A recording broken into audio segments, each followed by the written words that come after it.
What's up, everybody? So we're back out in the shop with another daily vlog, and guys, it's time to take this knife right here, these handle scales, and turn them into a knife. So what we're gonna do, we're gonna go ahead and put the handle scales on the knife. Now today is gonna be primarily focused on just getting them epoxied up, because of course we're gonna have to wait till tomorrow to shape them. So we're gonna talk about what I'm doing during the process, getting them cut down, all that stuff, getting them epoxied, go from there. Guys, let's go ahead, let's jump into it, let's see how it turns out. So I'm going to go ahead and tape the handle scales together like I used to do it, with just tape on the edge of it, because these handle scales are going to be so narrow whenever I'm done that if I did the double-sided tape method, I would just be cutting off a ton of the double-sided tape.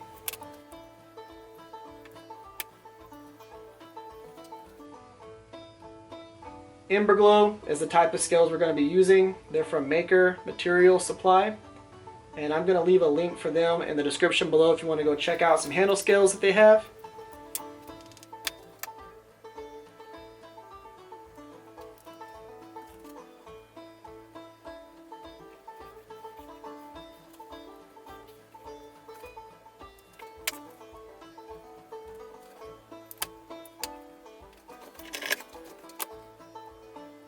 Now whenever you're clamping these up, you want to make sure that you leave the front two pinholes open so that you can end up drilling through them. And we're using a 3/16 drill bit because we're using 3/16 pins on this knife.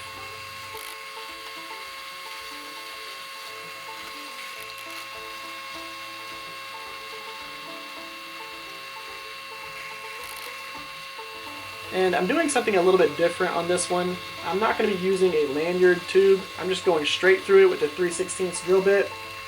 And I'll be showing you why whenever we do the handle shaping.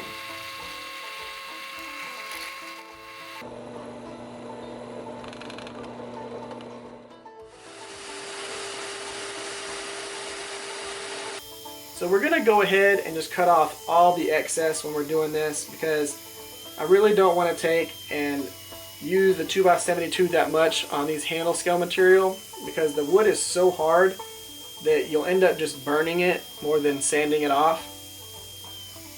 So I'm just removing as much as possible.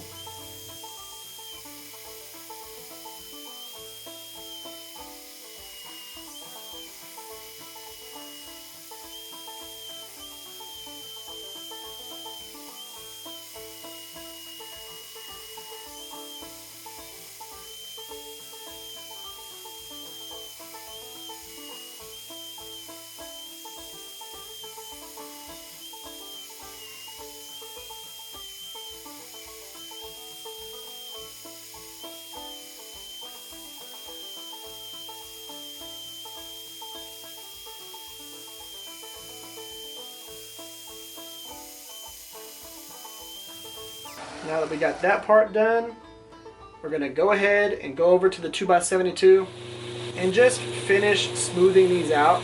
And what I'm doing is I am shaving it all the way back to erase the silver line that we put on there, so that I know that we are right there and almost the exact size of the handle tang itself.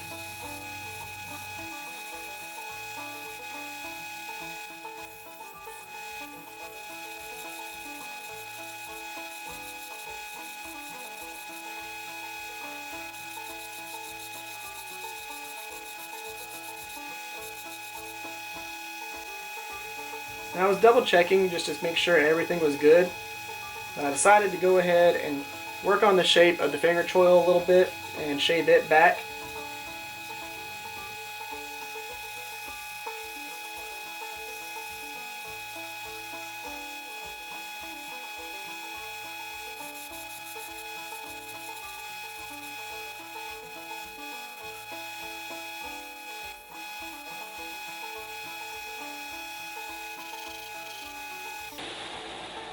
Once we got that part pretty much buttoned up and it feels good in the hand, and I feel like, okay, this is exactly where it needs to be, it's time to go ahead and start shaping the front of the handle scales where the handle scales are going to meet the ricasso. You want to do all the shaping before you do the glue up so that you're not having to mess with this after your handle scales are on your knife. It's almost impossible to not mess up your knife if you start trying to shape these while it's already epoxied up. We just did a nice radius on the front, nothing too overly dramatic or anything, just a nice round edge. And we're going to start off with 220 grit, and then we're going to work up to 360 grit, but that's pretty much it. Just the first one to get rid of a lot of the deep grind lines from the 2x72, from the 40 grit belt on the 2x72. Then we're going to go into that 360 grit, and we are going to leave it at that. We're not going to go anything higher than 360 grit. I'm just drilling small holes across the back side of the scales to give the epoxy a little bit of area to soak into for a better mechanical bond.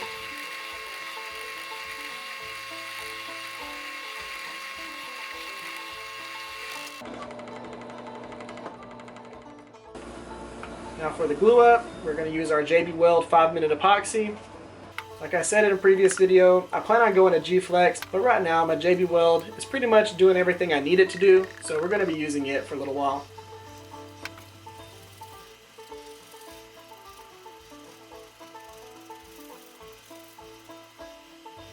And once we get it mixed up, we're going to go ahead and take the pins, dip the heads into the epoxy, and then push them through the handle scales, and that'll kind of coat those pinholes with epoxy. And then when we're epoxying the handle scales, we just want to put a light coat over them. We're not trying to get too crazy with the epoxy. We want just enough to make sure there's a mechanical bond, and that's it.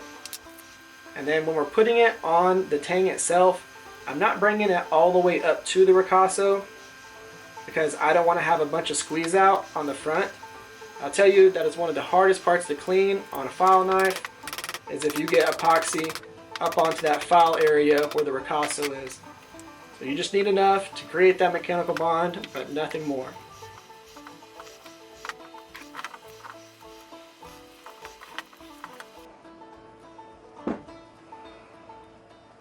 Alright, so let's go ahead and wrap up today's daily vlog. Check that out. I know you really can't see much. You can see that beautiful blade right there though. That is absolutely just awesome. I love the finish on that. But you can see some of the layers in the wood here. Now, when it comes to the layers, those are the reasons why I did not do the liners on this particular set of handle scales. I thought that unless I did something that was super bright, they really wouldn't stand out. And I didn't want to put bright liners on this because I want the colors from the handle scales to just stand alone, be awesome. I know we're going to be doing a lot of contouring on these handles, and those colors are just going to really stand out and pop. So I wanted to leave it with that and not add in another feature to draw the attention away from those. And I want this knife to have a darker theme, so I didn't want to put a bright white or yellow or orange or something like that in there. Just let the handle scales speak for themselves. Now guys, what do we need to do next? We need to do the contouring on the handle scales. That way we can see the, the finished product starting to wrap up. And then we need to put an edge on it. We need to slice some stuff. Then we need to do a sheath. So y'all have a lot of stuff to be looking forward to. Now guys, if y'all haven't yet, give this video a thumbs up. Share this video or a video I've done in the past that might be your favorite. You can even share a playlist if you want. Speaking of playlists, I am thinking about taking a few of the knife builds and condensing the highlights into one video and doing the kind of like how you have channels do the building a cabin in 10 minutes or building a car in 10 minutes. They take all the videos that they had and they condense the highlights into a 10-minute clip or video, vlog, whatever you want to call it. And I'm thinking about doing that. I don't know when exactly I'm going to start working on that because that's going to take a lot of time. It's a lot of, taking about 7 days worth of film and condensing it down. But I'm going to go ahead and do some of those. Guys, if y'all haven't yet, make sure you subscribe to the channel so that you actually get notified for when we do the next steps on this, plus the stuff that I have going on back here. plus some of those videos that I'm going to be making in the future. Guys, thank y'all for coming by. Thank y'all for spending your time with me. Y'all have an amazing day. Y'all stay safe out there. I'll catch y'all next time.